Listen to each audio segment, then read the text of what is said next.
তোমাদের কাছে আমি তোমাদের বুড়োদা আমার ঝুলি নিয়ে হাজির হয়েছি, ঝুলি থেকে বের করে মজার মজার গল্প শোনাতে। তাহলে আমি ঝুলি খুলছি খুলছি দেখি আজ তোমাদের জন্য কোন গল্প ঝুলি থেকে বেরোয়। আজ আমার ঝুলি থেকে যে গল্প বইটি বেরোলো সেটির নাম হলো অনিন্দ্যভুক্তের লেখা পরিমামার কাণ্ড কারখানা। আজ আমি এই গল্পের যে অংশটি পাঠ করব সেটি হলো পকেট বুঝে খরচ করো। কণ্ঠে আমি সুমঙ্গল সিংহ ওরফে তোমাদের বুড়োদা। পরিমামা মায়ের খুড়তুতো ভাই, মানে কাকার ছেলে। আসল নাম পরিতোষ পাঁজা। পরিমামা এলেই মা খুব ত্রস্ত হয়ে ওঠে, বলে ওই আবার এলেন বকম বকম করতে।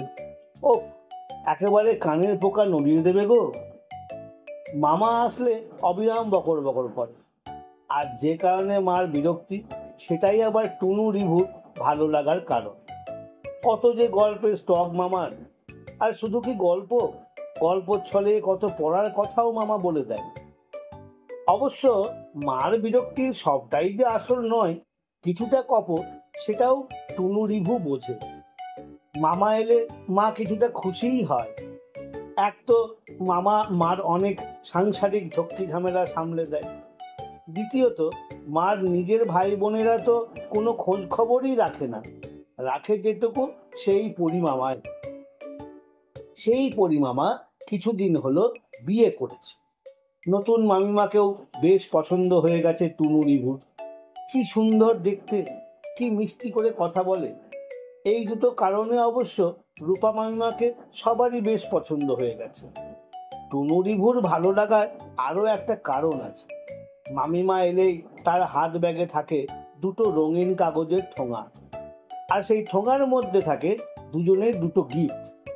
ক্যাডবেরিও যে কত রকমের হয়, রূপা মামিমার সঙ্গে পরিমামার বিয়ে না হলে ওরা জানতেই পারতো না। সেই রূপা মামিমার সঙ্গেই নাকি ঝগড়া শুরু হয়ে গেছে পরিমামার। মা বাবাকে বলছিল, ওরা শুনেছে। অবশ্য মা ওদের সামনেই বলছিল, নইলে লুকিয়ে কারো কথা শোনার অভ্যেস ওদের নেই। আর থাকলেও বোধহয় বাবার একটা বকুনি খেলেই পালাবার পথ পেত না সে অভ্যেস। ঝগড়া শুরু যে ঘটনা থেকে, সেটা শুনে অবশ্য বেশ মজাই লেগেছে টুনুর। আর রিভু তো শুনতে শুনতে হেসে লুটোবাটি। পরিমামার একটা পুরনো গাড়ি আছে। পরিমামার গাড়িটা ছিল আসলে পরিমামার দাদু, এখনো সেটা আছে। আর পরিমামা কখনো সখনো সেটা চড়ে বেড়াতে বেরোয়। তা বিয়ের পর নতুন বউকে নিয়ে বেরিয়েছিল গড়ের মাঠের চারপাশে একটা চক্কর মেরে আসবে বলে। রেস কোর্সের সামনে গাড়ি ট্রাফিক সিগন্যালে থামতেই পরিমামা গাড়ির স্টার্ট বন্ধ করে দিয়েছিল। রূপা মামিমা নাকি হাঁ হাঁ করে উঠেছিল। পরিমামা ভেবেছিল নতুন বউ তাকে কিপটে ভাবছে। প্রেস্টিজ বাঁচাতে তাই সেখানেই পরিমামা ক্লাস শুরু করে দিয়েছিল। মাটির তলায় পেট্রোলের ভান্ডার ছোট হয়ে আসছে সারা পৃথিবী জুড়েই। এইভাবেই তাই একটু একটু করে হলেও পেট্রোল বাঁচাতে হবে। বিন্দু বিন্দুতেই সিন্ধু হয়। রেস কোর্সের ওই ট্রাফিক পয়েন্টটাতে সিগন্যালে আটকালে চট করে জ্বর ছাড়ে না। ফলে ক্লাস নিতে সময়ের অভাব হয়নি পরিমামার। গোলটা বেঁধেছিল তারপরই, সিগন্যাল গ্রিন হবার পর। পুরনো গাড়ি স্টার্ট বন্ধ করে রাখার পর আর ধরতে চায়নি। শেষে নতুন বউকে গাড়ি থেকে নেমে ঠেলতে হয়েছিল। যদিও তাতে বিশেষ কষ্ট হয়নি রূপা মামিমার, কারণ একজন মেয়েকে গাড়ি ঠেলতে দেখে লোকজন জুটে গিয়েছিল। তবে রূপা মামিমার লেগেছিল অন্য জায়গায়, আত্মসম্মানে। তবু যাই হোক, সেসবও নাকি ভুলে যেত মামিমা। ভুলতে দিচ্ছে না পরিমামায়। নিত্য নতুন অপমান করেই চলেছে। মার সঙ্গে নতুন মামিমার খুব ভাব হয়ে গেছে। মামিমাই রোজ ফোনে মাকে সব বলে, আর মা সব বাবাকে জানায়। বাবার কাছে বসে থাকে বলে সব কানে যায় দুই ভাই বোনেরও। বেশ মজাও লাগে ওদের। এর আগে একদিন হয়েছে, রূপা মামিমা টিভি দেখতে দেখতে উঠে গিয়েছিল। টিভিটা বন্ধও করে গিয়েছিল, তবে বোর্ডের সুইচটা অফ করেনি। ব্যাপারটা লক্ষ্য করেছিল পরিমামা। গম্ভীর গলায় মামিমাকে বুঝিয়েছিল কেন বোর্ডের সুইচটা বন্ধ করাই দরকার ছিল। ওসব মাস্টারি পছন্দ হয়নি মামিমার। পাক্কা দুদিন তাই মামার সঙ্গে কথা বন্ধ করে রেখেছিল। মা যখন বাবাকে এসব বলছে, টুনু জিজ্ঞাসা করেছিল, কেন বাবা, বোর্ডের সুইচ না বন্ধ করলে কি হয়? মামিমা তো রিমোট বন্ধ করেছিল। বাবা ওদের বুঝিয়ে বলেছিল, বৈদ্যুতিন যন্ত্রপাতিকে এভাবে বন্ধ করলে কিন্তু তার মধ্যে বিদ্যুতের যোগানটা বন্ধ হয়ে যায় না। কারণ কি বলতো? বোর্ডের সুইচটা তো অন করা আছে, টিভিটা চলতে গেলে হয়তো আরেকটু বেশি বিদ্যুৎ লাগতো। রিমোটের সুইচ অন করলে টিভি সেই বাড়তি বিদ্যুৎটা চাইতো, আর রিমোট অফ করলে বাড়তিটা লাগতো না। কিন্তু টিভিতে বিদ্যুতের যোগান বন্ধ না হওয়ায় অল্প হলেও বিদ্যুৎ খরচ হতো। দেখিস না, রিমোট বন্ধ করলেও টিভির সামনে একটা লাল আলো জ্বলতে থাকে। ভাই বোনে ঘাড় নেড়েছিল। বাবা বলেছিল, এইভাবে বোর্ডের সুইচ বন্ধ না করে বৈদ্যুতিন যন্ত্রপাতি বন্ধ করাকে কি বলে জানিস?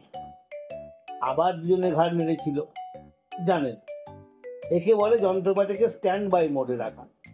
এই যে তোরা কম্পিউটার চালাতে চালাতে অনেক সময় উঠে যাস, স্ক্রিন সেভারটা চালু থাকে কেবল, এটাও সেরকম স্ট্যান্ড বাই মোডে রাখা। আচ্ছা বাবা, আমরা যে সেদিন বিছানা থেকে নাইট রাইডার্সের খেলা দেখে রিমোটে টিভি বন্ধ করে ঘুমিয়ে পড়েছিলাম, সারা রাত তাহলে কারেন্ট খরচ হয়েছিলই তো। তার চেয়ে বড় কথা কি জানিস, এর ফলে যন্ত্রপাতি খারাপ হয়ে যাওয়ার সম্ভাবনাও থাকে। বাবার কথাগুলো শোনার আগে অবধি পরিমামার ওপর একটু রাগ যে হয়নি তা নয়। মাইমা সবে নতুন বাড়িতে এসেছে, খালি ঝগড়া করছে কেন? বাবার কথা শুনে টুনু ঠিক করেছিল, মাইমা এলে ও বুঝিয়ে বলবে মামা কেন এমন করে, সবার ভালোর জন্যই তো করে। টুনু রবিবারের জন্য অপেক্ষা করছিল। রবিবারে মামা মাইমার আসার কথা, কিন্তু তার আগেই শুক্রবার সন্ধ্যেবেলা রূপা মাইমা একাই এসে হাজির।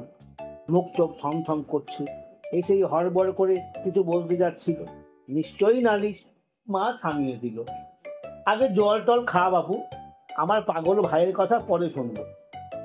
জল টল খেয়ে ঠান্ডা হয়ে মামিমা যেটা বলল সেটা হলো, সেদিন টিভির ঘটনা ঘটার পর থেকে মামার মুখে কিছু বলেনি। তো যেটা করছে সেটা আরো অসহ্য। কি করছে রে? মা জিজ্ঞাসা করলো।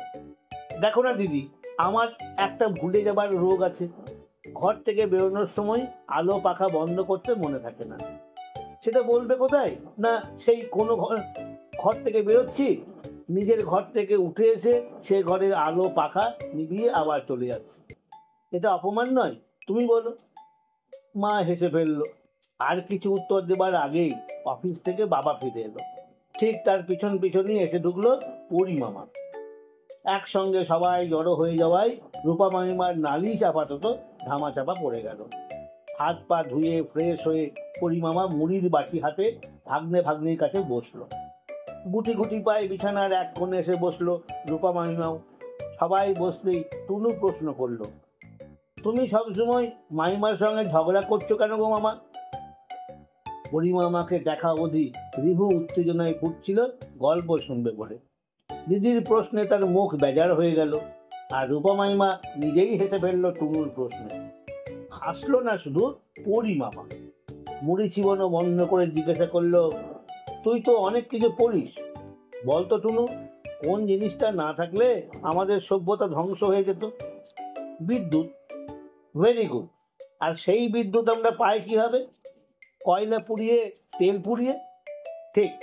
তুই জানিস কি ওই তেল আর কয়লা পোড়ানোর সমস্যাটা কোথায়? এর জন্যই গ্লোবাল ওয়ার্মিং হচ্ছে। এটা একটা দিক টুনু। তেল কয়লা পোড়ালে কার্বন ডাইঅক্সাইড বেশি করে জমা হয় বাতাসে। এই গ্যাস বেশি জমা হলে তা বাতাসকে ঠান্ডা হতে দেয় না, পৃথিবী ক্রমশ গরম হয়ে ওঠে। কিন্তু আর একটা সমস্যা আছে। সেটা কি মামা?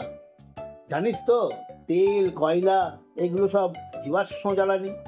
লক্ষ লক্ষ বছর ধরে মাটির তলায় যে সমস্ত উদ্ভিদ আর প্রাণীদেহ জমে আছে সেগুলোই কয়লা আর তেল হয়ে গেছে। কি করে হলো মামা? রিভু প্রশ্ন করল। মাটির তলায় ভয়ঙ্কর গরম, জানিস তো, সেই গরমে আর উপরের মাটির চাপে হয়ে গেল। রিভু চোখ বড় বড় করলো। বাবা, তাহলে ফুরিয়ে গেলে তো আর হবে না মামা। রিভুর চোখ যত না বড় হয়েছিল, পরিমামার চোখ তার চেয়ে বেশি বড় হয়ে গেল। আরে বাস, লিটল মাস্টার তো দারুণ ক্যাচটা ধরেছে। পরিমামা টুনুর দিকে তাকালো। ঠিক এই কথাটাই আমি বলতে চাইছিলাম টুনু। তেল আর কয়লা একবারে ফুরিয়ে গেলে আর আমরা পাবো না। এই কথাটা একবারও না ভেবে মানুষ গত 200 বছর ধরে এগুলো ইচ্ছা মতো ব্যবহার করেছে। অবস্থাটা এখন এতই খারাপ যে মাটির তলায় আর যেটুকু কয়লা আছে তা দিয়ে যদিও বা 100-150 বছর চলে, তেল যা আছে তাতে আর বড় জোর বছর 40 চলবে। তখন কি হবে মামা তাহলে? সেটা আমরা কেউ জানি না। আমরা কিছু করতে পারি না মামা। সবটা না পারি, কিছুটা তো পারি নিশ্চয়ই। ইংরেজিতে একটা কথা আছে, cut your coat according to your cloth. মানে জানিস, তোমার কাছে যেমন কাপড় আছে সেই মাপে তোমার কোট তৈরি করো। এটা হলো অনুবাদ। রিভুর জামা করব বলে কাপড় কিনে আমার জামা তৈরি করতে দিলে হবে না। মানেটা হচ্ছে পকেট বুঝে খরচ কর। রিভু উজ্জ্বল মুখে ঘাড় নাড়ল। বুঝেছে, আমাদের তেল কয়লা ফুরিয়ে আসছে আমাদেরই দোষে।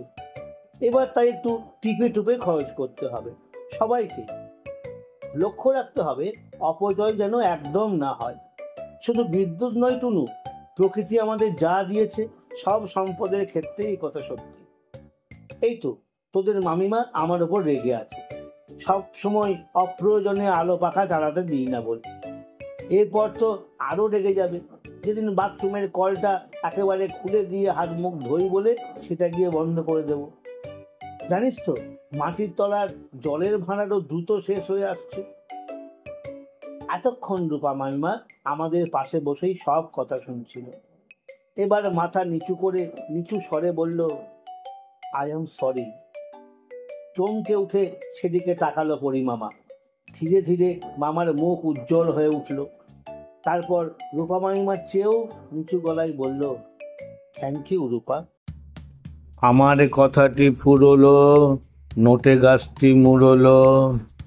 আমার কথাটি ফুরলো, নোটে গাছটি মুড়লো। আমার কথাটি ফুরলো, নোটে গাছটি মুড়লো।